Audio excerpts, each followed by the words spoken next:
زدني علما.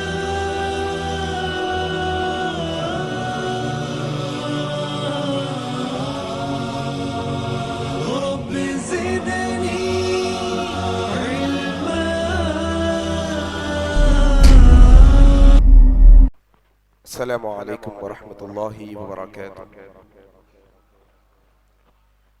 الحمد لله رب العالمين، الصلاة والسلام على سيد الأنبياء والمرسلين، أما بعد، فإن خير الحديث كتاب الله، وخير الهدي هدي محمد صلى الله عليه وسلم، وشر الأمور محدثاتها، وكل محدثة بدعة، وكل بدعة ضلالة، وكل ضلالة في النار.